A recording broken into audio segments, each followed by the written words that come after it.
Hey everyone, and welcome back. You know that super satisfying click when two Lego bricks snap together? That's the kind of strength we're going for in today's deep dive. PVC glue. We're going to unlock the secrets to making your DIY projects last, whether it's a simple repair or building something amazing from scratch. We've got a fantastic guide here from Tigerfish Tools called The Do's and Don'ts of Working with PVC Glue. You've probably used PVC glue before, but this is about going beyond the basics. It's easy to think of glue as like just sticky stuff, Yep. but with PVC, you're actually fusing those pipes together at like a molecular level. Whoa. Yeah. Yeah, that's the key difference this article highlights, and it's what makes this type of bond so strong. Okay, so let's unpack that a little. The article mentions using specifically formulated PVC glue, so it's not just about grabbing any old tube. Right. Think of it this way. You wouldn't use wood glue on metal, would you? True. PVC glue is specially designed to basically chemically melt the PVC surfaces, Yeah. creating a weld-like bond that's as strong, if not stronger than the pipe itself. Right. Yeah, it's practically indestructible. Wow. So that's a game changer. Suddenly, my DIY projects are starting to feel a lot more permanent, Yeah. but in a good way. No more worrying about leaks or things falling apart. Yeah. The article also dives into safety precautions, and it's not just a quick mention. They really emphasize wearing nitrile gloves and safety goggles. And for good reason. You know we're dealing with chemicals here. Right. And the solvents in PVC glue are potent. Proper ventilation is key too. Trust me, a PVC glue headache is not how you want to end your DIY day. Oh, it. The article recommends working in a well-ventilated area or even outdoors if possible. Yeah, makes sense. Yeah. It's like baking a cake. You need the right ingredients and the right environment for the best results. Exactly. Speaking of the process, the article really stresses prepping the PVC pipe before gluing. They talk about smoothing the edges with sandpaper or a deburring tool. Yeah, smoothing might seem like a small detail, but those rough edges are like tiny weak points just waiting to, compromise your bond. It's like trying to build a castle out of puzzle pieces that don't quite fit right. Yeah. You might get it to stand, but it'll be wobbly. Exactly. A smooth, even surface ensures the glue can, work its magic, melting those edges together seamlessly.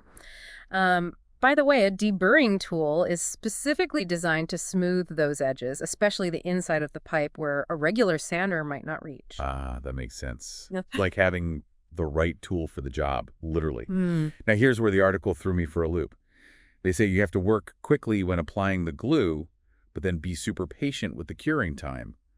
Why the rush, Andy? The wait. Well, that's where understanding the science behind it all really helps. So. The solvent in PVC glue evaporates quickly. Ah. So you have a limited window to connect the pipes while the surfaces are still, melty. Oh, okay. But once they're joined, you need to give that chemical weld time to fully harden and reach its maximum strength. It's like baking a cake. You can't rush the oven or you'll end up with a gooey mess. Okay, so fast hands, then a hands-off approach. Got it.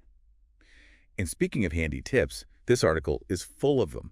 It's like they gathered every pro tip in the book. Oh, really? What kind of, insider knowledge are we talking about? Well, for starters, they recommend leaving the lids off the primer and cement while you're working, Okay. as long as your workspace is, stable. Right. It's a small thing, but it saves so much time and fumbling. Yeah.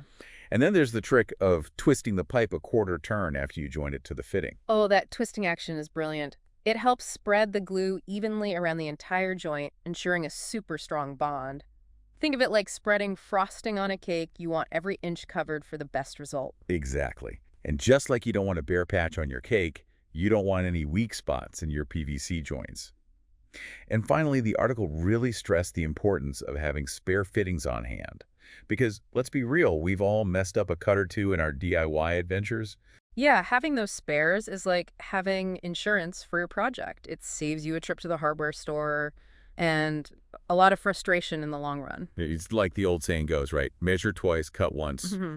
And having those spare fittings, that's like the DIY safety net, just in case. Exactly. Speaking of safety nets, this entire deep dive has really opened my eyes to the science behind PVC glue. It's not just about slapping some glue on and hoping for the best. I know, right? We've gone way beyond the basic instructions here. We've dug into the chemistry, the reasoning behind the techniques, and even those pro tips that can make all the difference. Yeah, because at the end of the day, it's about, empowering you, the listener, to tackle your PVC projects with confidence Totally. and achieve those long-lasting results. So as you gear up for your next PVC adventure, remember this deep dive is just the beginning. Think about the specific requirements of your project, apply these insights, and don't be afraid to get your hands a little, well, maybe not sticky, but you get the idea. And most importantly, have fun with it. There's a real sense of satisfaction that comes from completing a, successful DIY project. Absolutely. So go forth, armed with your newfound PVC glue wisdom, and create something amazing. And hey, if you stumble upon any more pro tips along the way, be sure to share them with us. Until next time, happy crafting.